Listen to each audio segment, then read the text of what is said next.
All right, well, welcome everyone to Ask Bucky Unfiltered.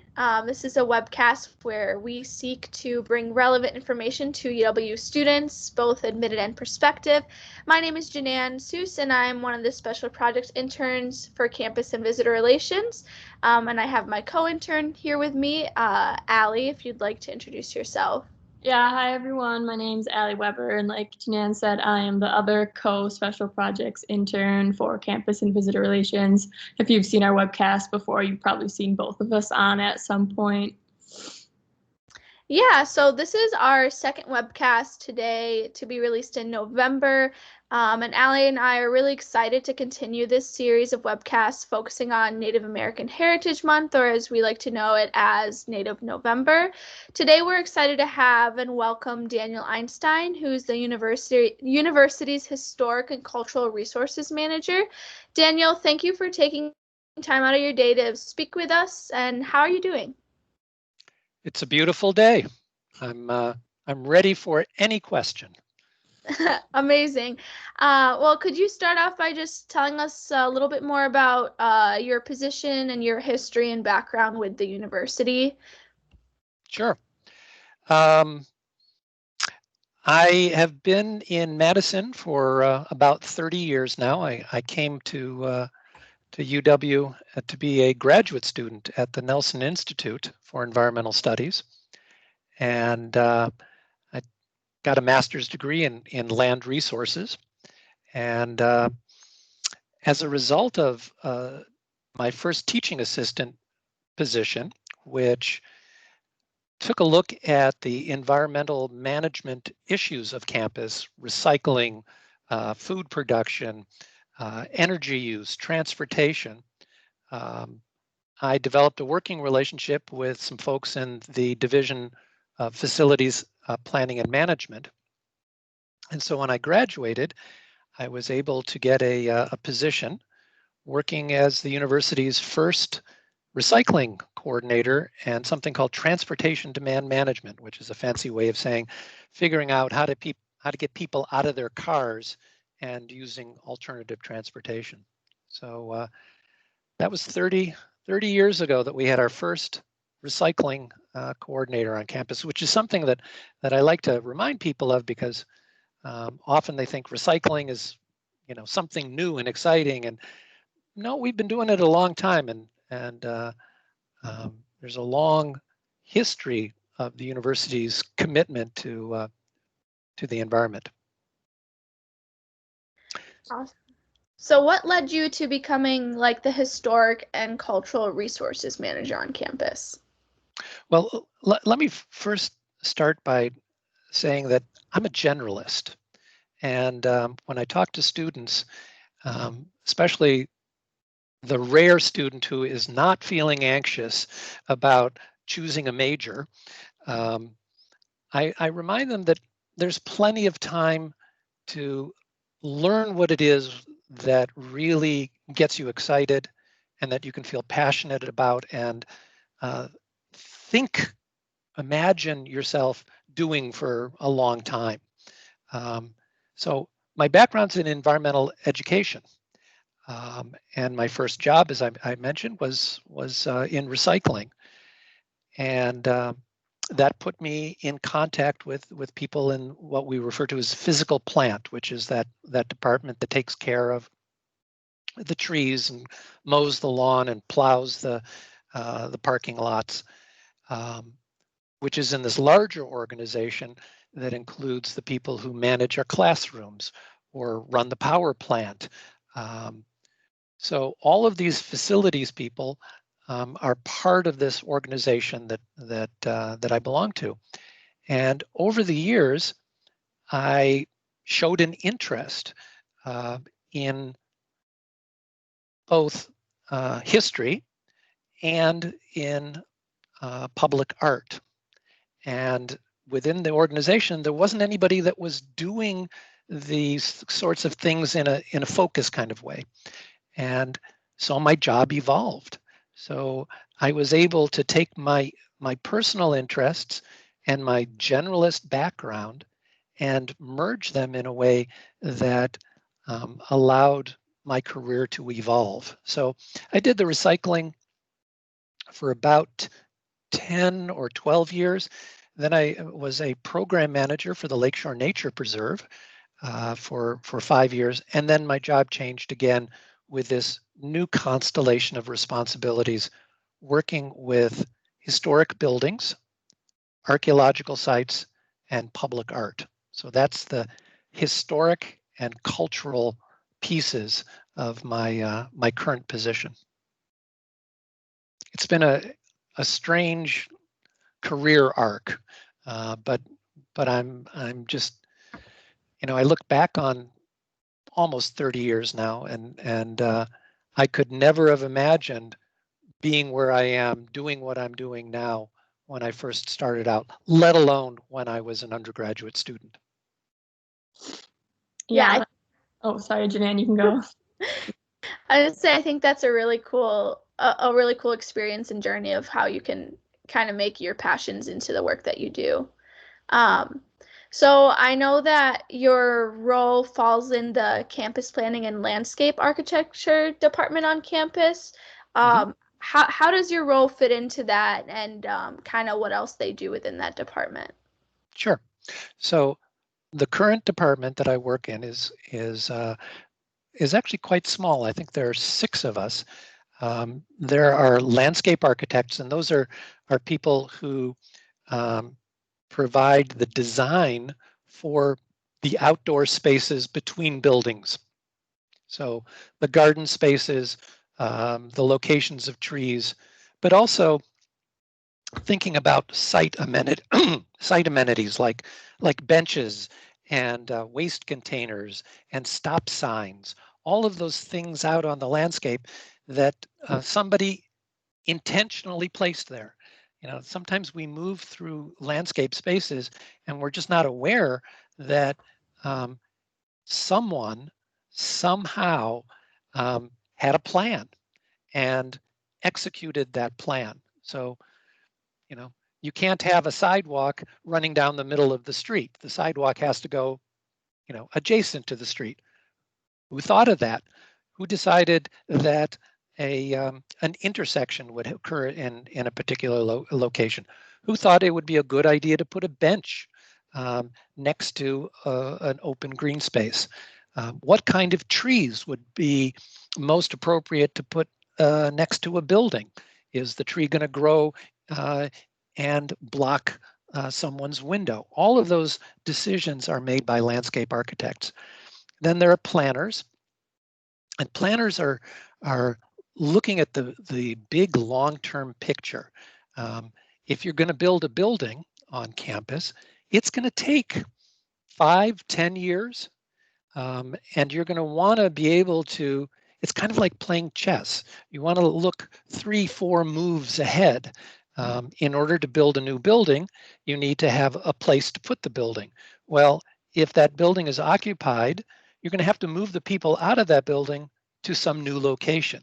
Well, you can't move them to that new location until you empty out that building. So there's this cascading effect that takes many, many years when thinking about how the campus is going to evolve. And that's what planners do when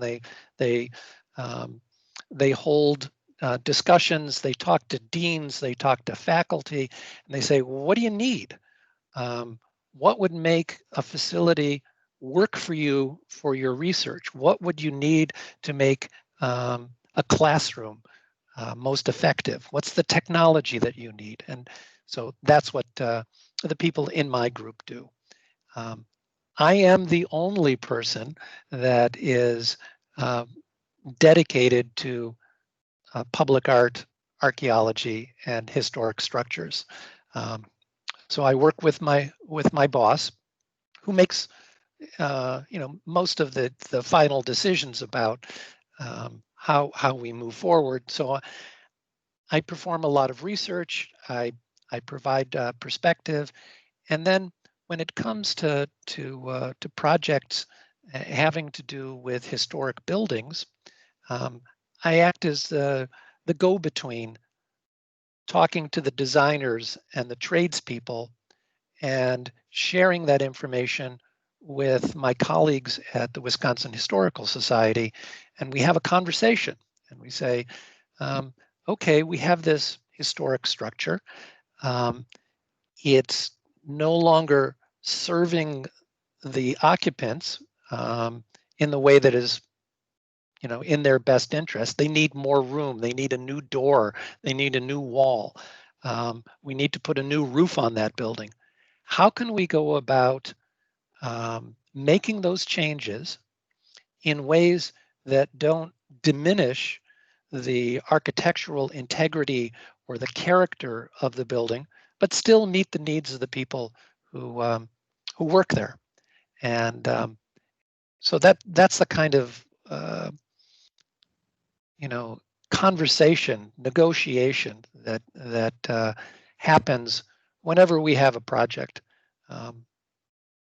that involves a historic building. Now, not all buildings on campus are historic, but I will say that we have 4, and later this week, we're going to have a 5th National Historic Landmark, which is the absolutely premier designation that one can receive for a building that has national importance. That's a great honor that this university has that many landmark buildings. And then we have about 150 buildings that are listed on the National Register of Historic Places. And that just gives you a sense for how significant the work that we do here on campus is. Sometimes I think we lose sight because we're sort of insular, and we think, yeah, it's just a building, it's just Madison, it's just campus, it's familiar. But places like the Dairy Barn on the west end of campus, are you familiar with that building? Mm-hmm. A lot of people just drive by it or aren't even aware that it's there because it's not on a main road. But in that building, about 100 years ago, they were doing some experiments with cows and feeding them different rations, different feed stocks.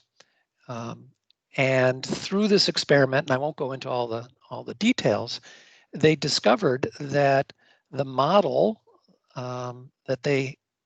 the chemical model that they had been using for many, many years, having to do with how to feed an animal, was wrong, and that they were missing something in the way that they were trying to keep their cows healthy. What was that thing that they were missing, that they didn't understand? That's a question. Now you have to answer. Does it have to do with 1911. Were they unaware of the number of stomachs a cow had? Did it have to do with that? That's a good guess. That's a good guess. No, they were unaware of something we now call vitamins. Oh, yes, that makes sense. Vitamins. I mean, 100 years ago, the world did not have an understanding for micronutrients, vitamins and minerals that are so critical to human and animal health.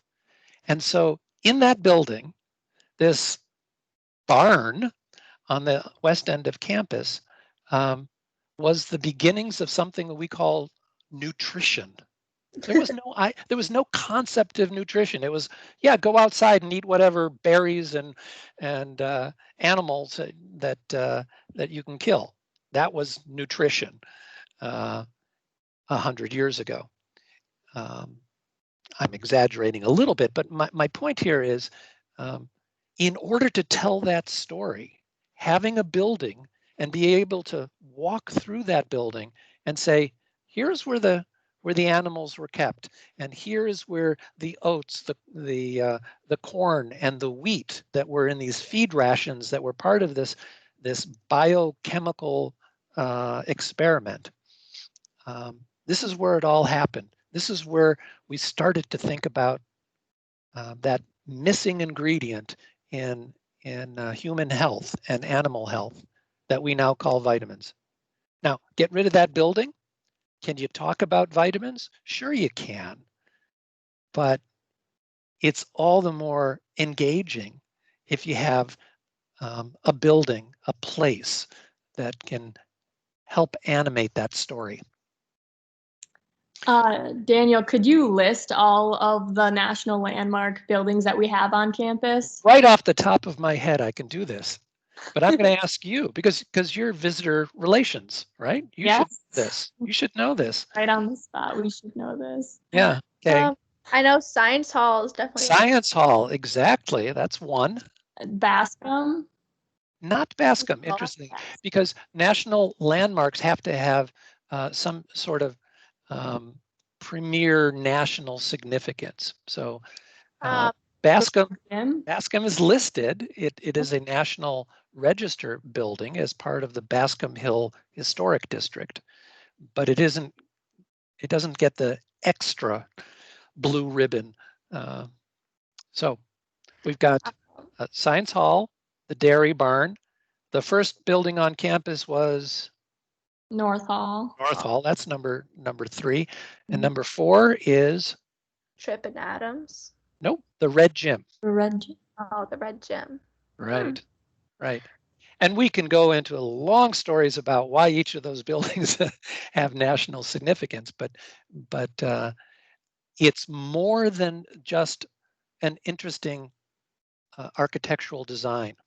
We designate buildings because they're beautiful, because they have distinctive architectural features, but also we want to know what significant people or events might be associated with the building.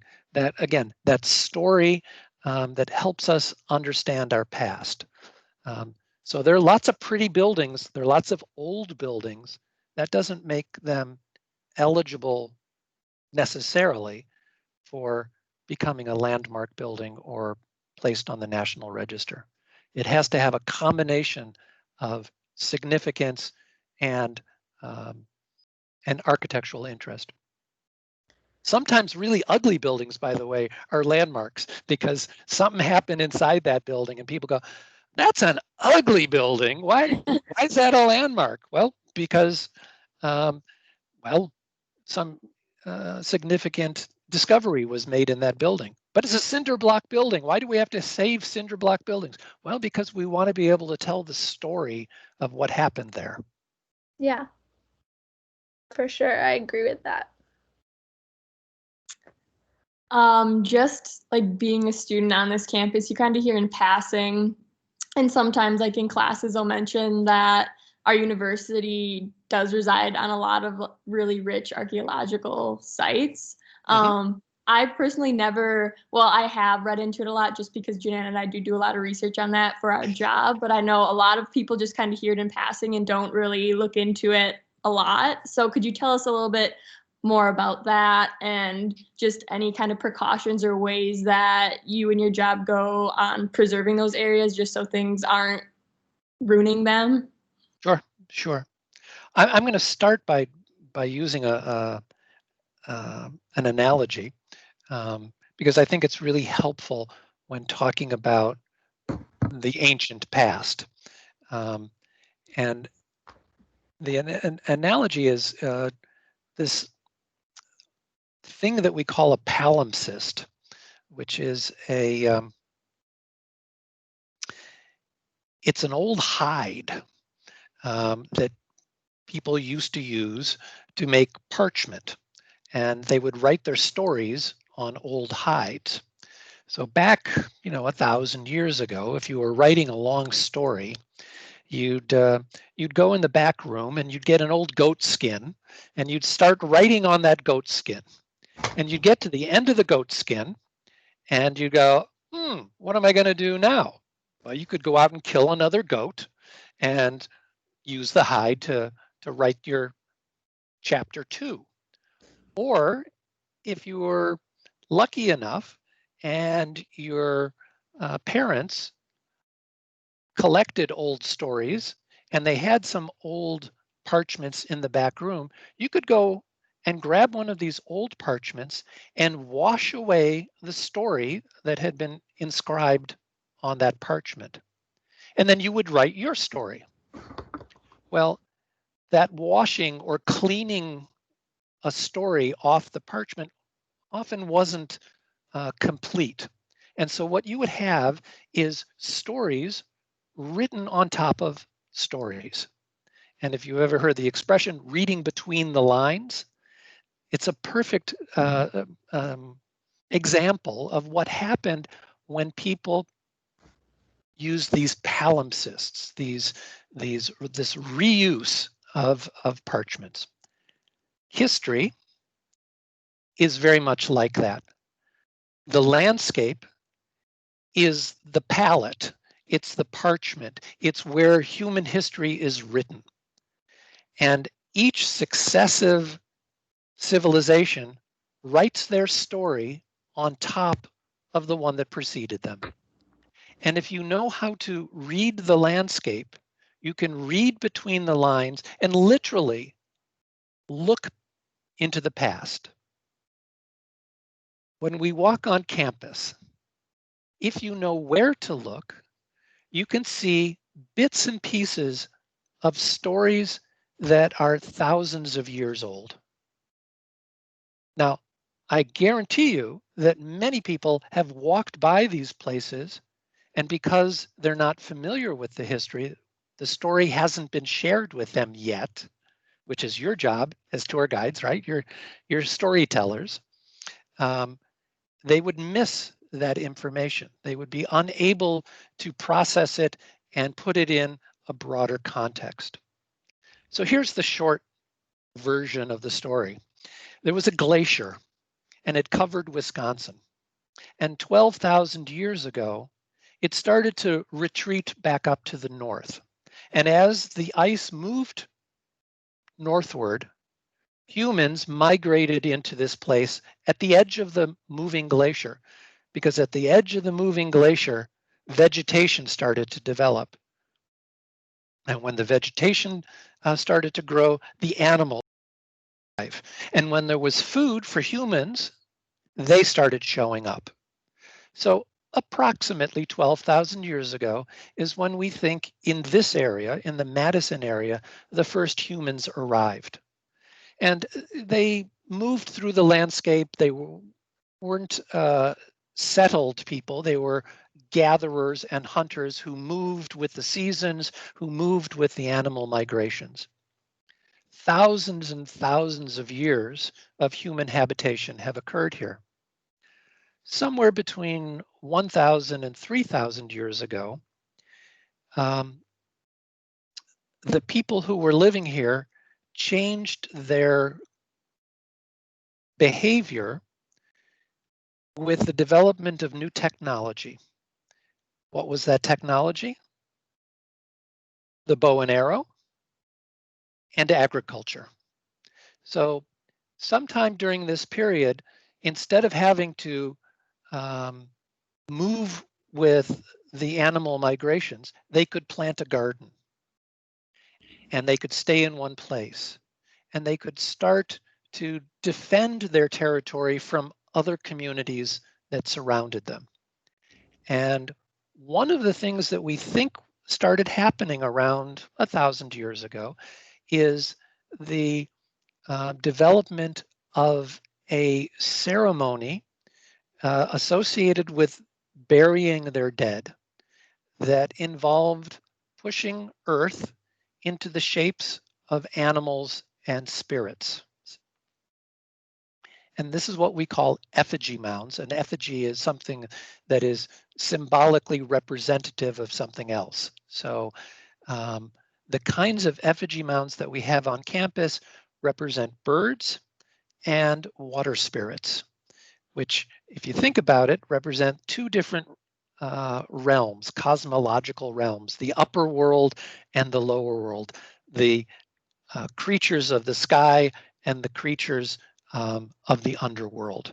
These water spirits dwell near places of water more often than not, or portals to the underworld.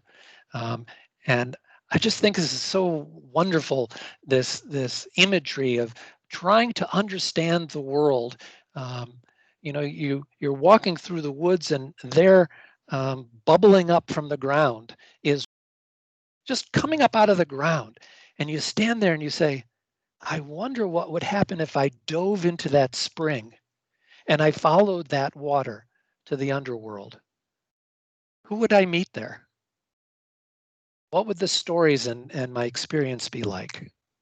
Well, Native culture has many stories to describe those encounters with these water spirits, these underworld creatures.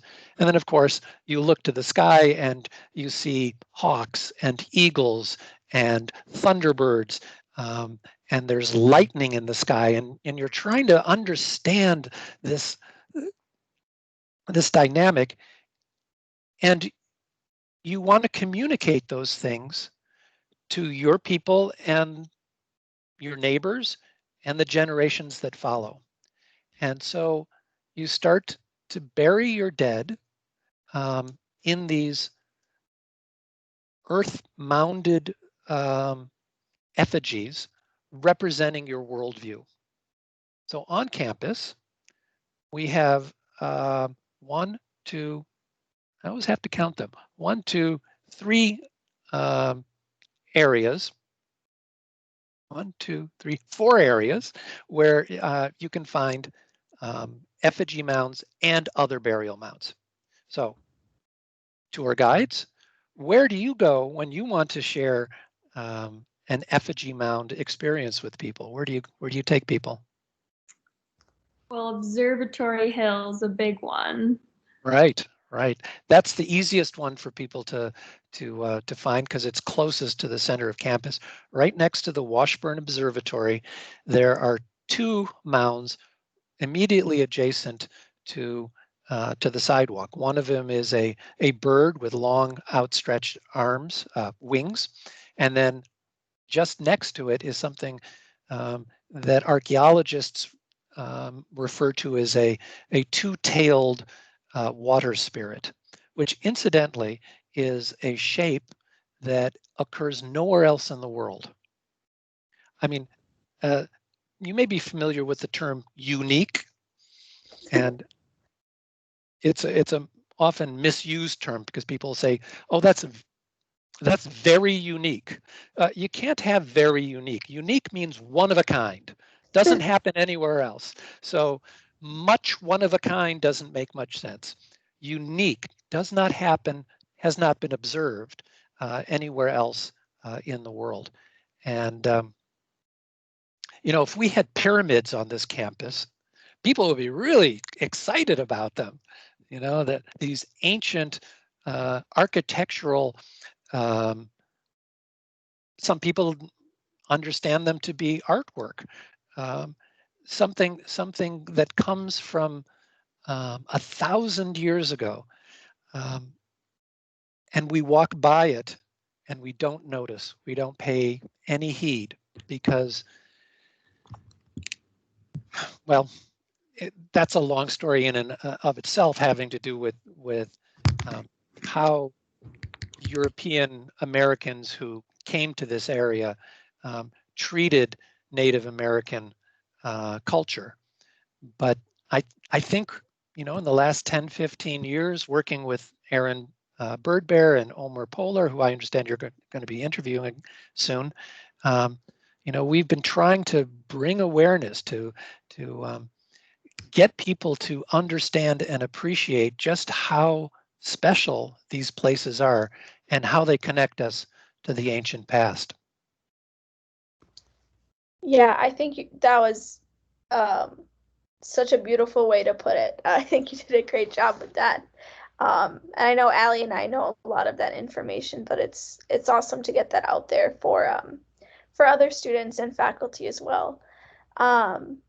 So I wanted to ask too about any current projects that you and your office are working on, and do any of your projects relate to highlighting the diversity and sometimes difficult history of our campus?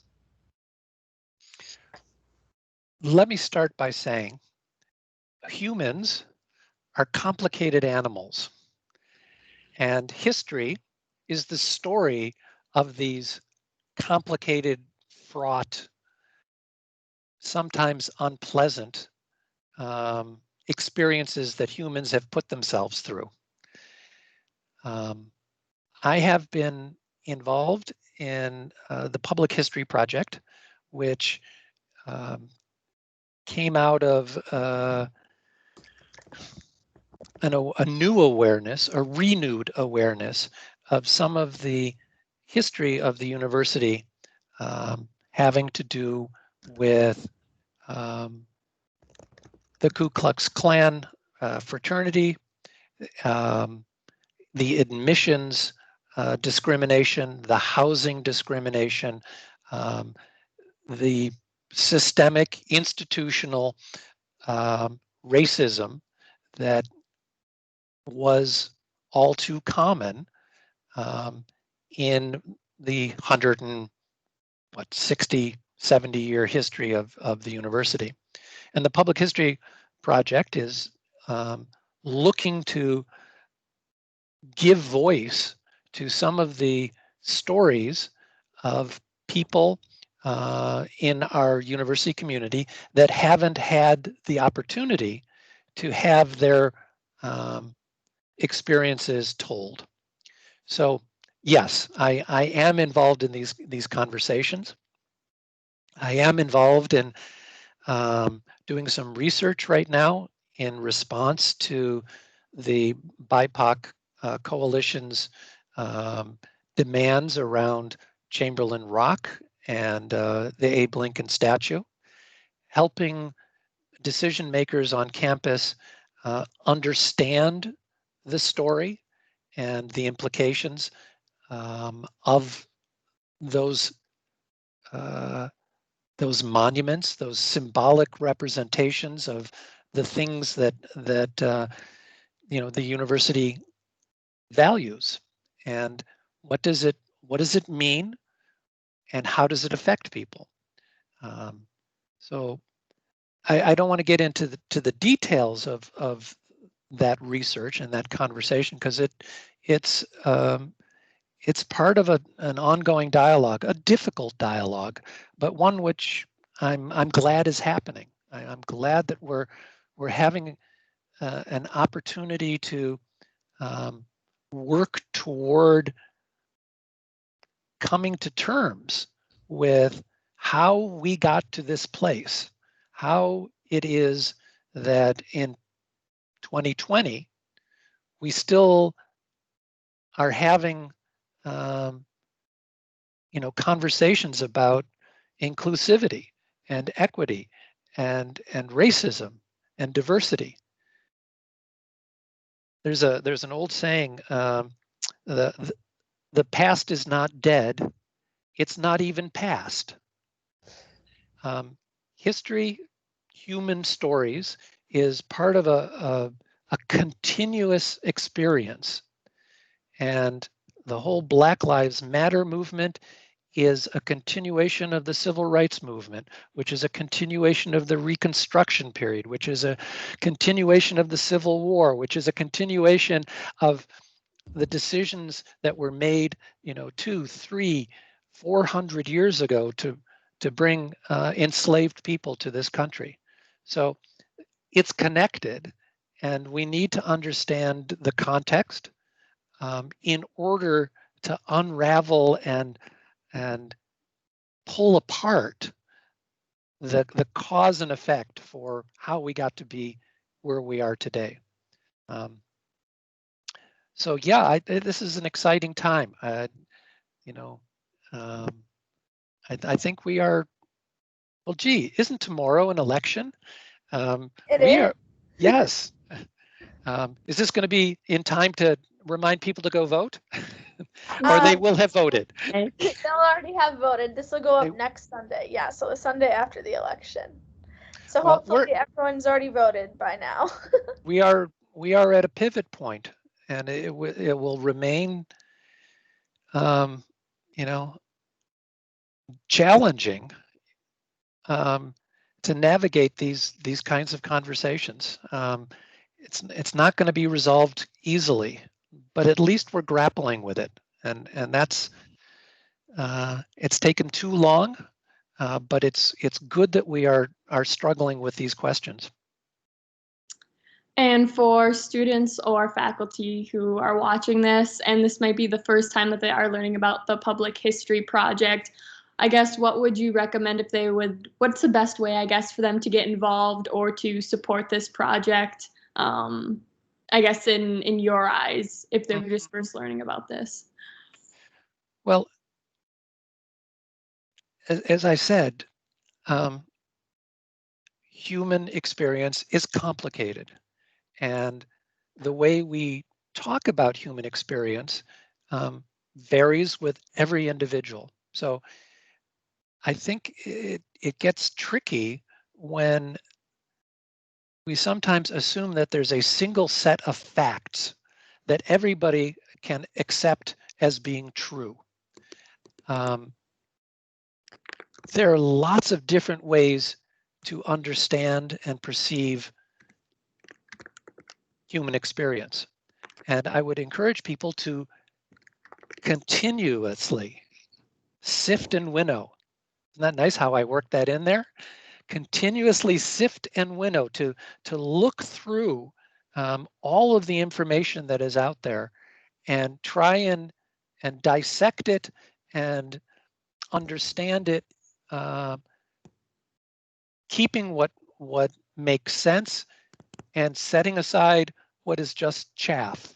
That's the winnowing part, is taking the chaff and separating it from the kernels of truth. But don't stop with one newspaper article or one perspective. As a historian, I can assure you that it's easy to be misled if your source of information is coming from one perspective. Don't believe everything you read the first time you read it. Read it and then reread it, and then compare it to some other evidence, and then try and make some decisions about how to move forward. I think there's our culture right now is moving so fast, and because of access to social media, there's this instantaneous flush of information, and because I saw it on Facebook or I saw it on my news feed, it must be true. Be cautious, be critical, examine your sources, and be well informed. I think that's how to be engaged in the conversation, and resist as best you can the impulse to believe the first thing you hear. There's lots of perspective. There's lots of layers that deserve your attention. But I think you were asking a different question. I think you were saying, what is it that, what group can I join? What petition can I sign? And obviously with COVID and the kind of isolation that we're experiencing right now, that's harder to be part of than it has been in the past. I will say, just to put a plug in for the folks in the Lakeshore Nature Preserve, they, in normal times, engaged in public work parties, which work on the land to help restore it to an ecological condition that is representative than more representative of how the landscape looked prior to European American settlement. That's a really long way of saying when native people were the only occupants of this land, the landscape was much more open, and fire was used as a tool to manipulate the landscape to make it safer, for one thing, because if you had less understory, you could see greater distances, and you could see the enemy coming. You could also see game animals, and it was easier to hunt. But with the arrival of European Americans, we stopped fire, natural fire, and human set fire, and the landscape started to grow up in an understory, especially with plants that were brought here from Europe. And so the Lakeshore Nature Preserve has work parties that goes into the woods and removes plants that have not co-evolved with native plants, and are making it difficult for native plants, native ecosystems to thrive. So if you're looking for an opportunity for a Saturday morning to go and work outside and return the landscape to a condition prior to what was here following European American settlement, that's a great way to get involved. Awesome. And then Daniel, I'm going to throw one more question at you, and it's going to be a hard one to answer, I think. So if you want to give 2 or 3 answers, go ahead. But what is one historical area on campus that not many people know about and you think deserves more attention? Needs more attention, as in needs greater care? I guess just awareness about it and kind of what it is, what it represents, and what took place there. Sure. Well, I think I would return to the story of the effigy mounds. If you go to the Lakeshore Nature Preserve website, there are a number of articles and an interactive map which allow you to navigate across campus and find out where early archaeological sites are, but also some of the early residences of people who had cottages out towards Frouchy Point, or had a farmhouse at Picnic Point.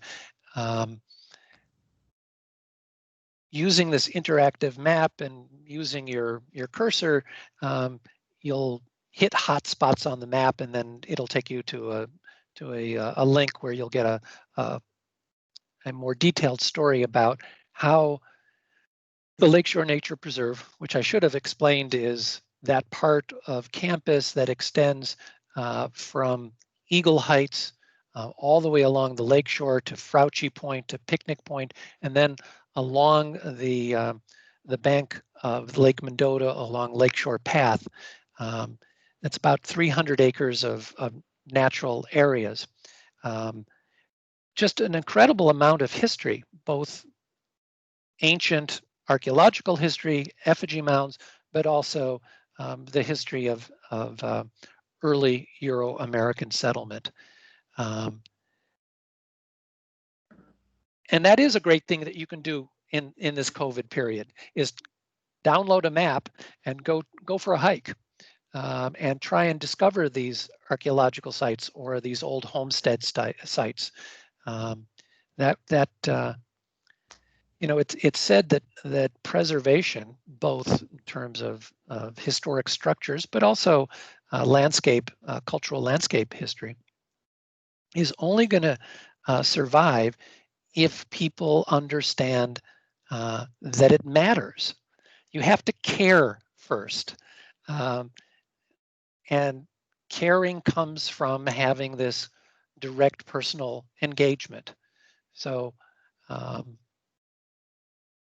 go for a hike. When the weather gets better and COVID goes away, it's gonna go away. I don't know if you've heard about this. It's gonna go away. take a canoe out from Hoofers. Go for a paddle on the lake. Experience this place in ways that allow you to understand that you are only the latest, the most recent person to live here. One of the things that I like to share with people to help them appreciate this 12,000 year history is to conceptualize a human generation as being approximately 20 years to 25 years. So each generation occurs in increments of 4 per 100 and 40 generations per 1,000. And I already said there are 12,000 generations. So that gives us what? 40 times 12? 480. 480, roundabout, give or take. 480 generations of people all experiencing this place for themselves and leaving behind evidence of their presence here. If only you know how to look below the surface to see that that layering of human experience. This is an incredibly special place for a variety of reasons, but 12,000 years of human history on this continent is pretty unusual to have on a university campus. For sure. Well, thank you, Daniel, for coming on this webcast with Junan and I today just to share your knowledge on everything that you know. I think I've probably learned more within this hour than I have with years at the cultural and historic tour that Junan and I give. So really, we appreciate it a lot. It was an awesome webcast. Again, thank you to the viewers who watch this every week. We will be posting it every Sunday as usual on all of our the Campus and Visitor Relations Instagram accounts. It's on our website as well as a YouTube channel. So feel free to check that out as well. Yeah, again, thanks, Danielle, for joining us today. Yeah, and just have a good day, guys. All right. Thank you. Yeah, Danielle.